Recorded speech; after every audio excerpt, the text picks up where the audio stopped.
গতদিন মাইগ্রেনের লক্ষণ নিয়ে আমি একটা ভিডিও শেয়ার করেছিলাম। সেখানে অনেক ভাইয়া আপুরা কমেন্ট করেছিল যে অসহ্য যন্ত্রণায় তারা আছে, অনেক ট্রিটমেন্ট নিয়েও তারা এটা থেকে মুক্তি পাচ্ছে না।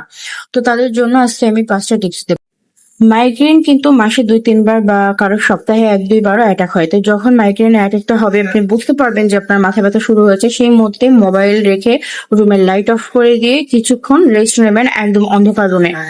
চাইলে একটু ভালো মতো ঘুম দিতে পারেন, চোখে স্লিপিং মাস্ক লাগাবেন বা রুমের পর্দা টেনে দেবেন যাতে কোনো প্রকার আলো রুমের ভিতরে প্রবেশ না করে। এই ক্ষেত্রে আপনি কিন্তু বেশ একটু রিল্যাক্সিং ফিল করবেন। এরপরে আপনি কি করতে পারেন, যেটা আমি নিজে করি, একটা তোয়ালে বা একটা কাপড় ঠান্ডা পানি দিয়ে সুন্দরভাবে ভিজিয়ে সেই কাপড় দিয়ে চোখ এবং কপালটা ঢেকে রাখবেন। 20 থেকে 15 মিনিট ধরে এইভাবে আইস থেরাপি নেবেন।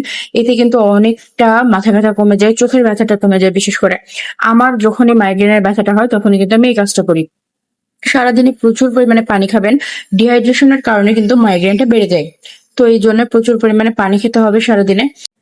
মাইগ্রেনের ব্যথাটা যখন শুরু হবে সেই মুহূর্তে আপনারা সামান্য পরিমাণে একটু ব্ল্যাক কফি অথবা ব্ল্যাক টি খেতে পারেন। এতে করে ব্যথাটা কিছুটা কমবে।